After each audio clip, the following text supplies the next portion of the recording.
आपसे विनय है कि कृपा करके मुझे ससैन्य चलने की आज्ञा दें। पुत्रमोह से ग्रसित होकर राजा दशरथ को अपनी प्रतिज्ञा से विचलित होते देख ऋषि विश्वामित्र आवेश में आ गए। उन्होंने कहा, राजन, मैं नहीं जानता था कि रघुकुल में अब प्रतिज्ञा पालन करने की परंपरा समाप्त हो गई है। यदि जानता होता तो मैं कदापि नहीं आता। लो, मैं अब चला जाता हूँ। बात समाप्त होते होते उनका मुख क्रोध से लाल हो गया। विश्वामित्र को इस प्रकार क्रुद्ध होते देखकर दरबारी एवं मंत्रीगण भयभीत हो गए और किसी प्रकार के अनिष्ट की कल्पना से वे कांप उठे। गुरु वशिष्ठ ने राजा को समझाया, हे राजन, पुत्र के मोह में ग्रसित होकर रघुकुल की मर्यादा, प्रतिज्ञा पालन और सत्यनिष्ठा को कलंकित मत कीजिए।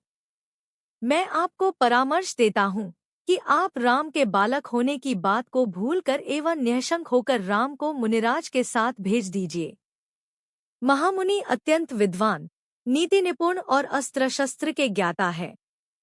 मुनिवर के साथ जाने से राम का किसी प्रकार से भी अहित नहीं हो सकता, उल्टे वे इनके साथ रहकर शस्त्र और शास्त्र विद्याओं में अत्यधिक निपुण हो जाएंगे तथा उनका कल्याण ही होगा। गुरु वशिष्ठ के वचनों से आश्वस्त होकर राजा दशरथ ने राम को बुला भेजा।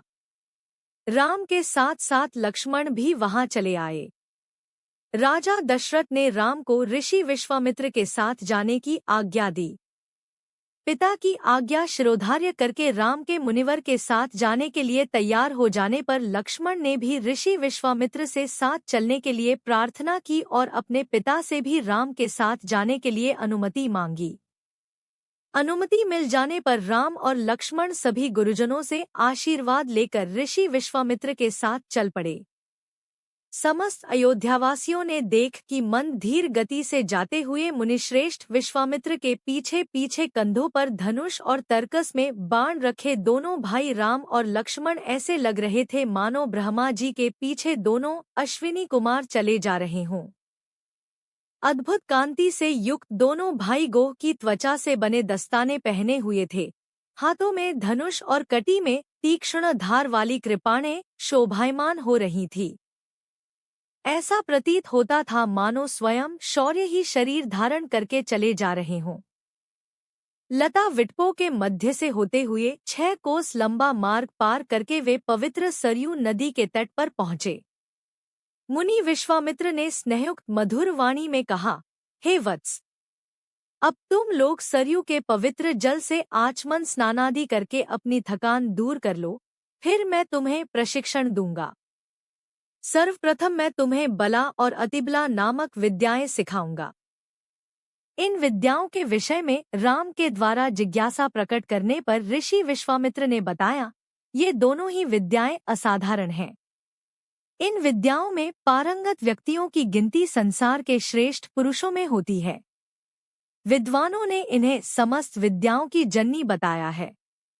इन विद्याओं को प्राप्त करके तुम भूख और प्यास पर विजय पा जाओगे। इन तेजोमय विद्याओं की सृष्टि स्वयं ब्रह्मा जी ने की है। इन विद्याओं को पाने का अधिकारी समझकर मैं तुम्हें इन्हें प्रदान कर रहा हूँ। राम और लक्ष्मण के स्नानादि से निवृत्त होने के पश्चात विश्वामित्र जी ने उन्हें इन विद्याओं की दीक्षा दी। इन विद्याओं के प्राप्त हो जाने पर उनके मुखमंडल पर अद्भुत कांति आ गई। तीनों ने सरयू तट पर ही विश्राम किया। गुरु की सेवा करने के पश्चात दोनों भाई तृण शय्याओं पर सो गए।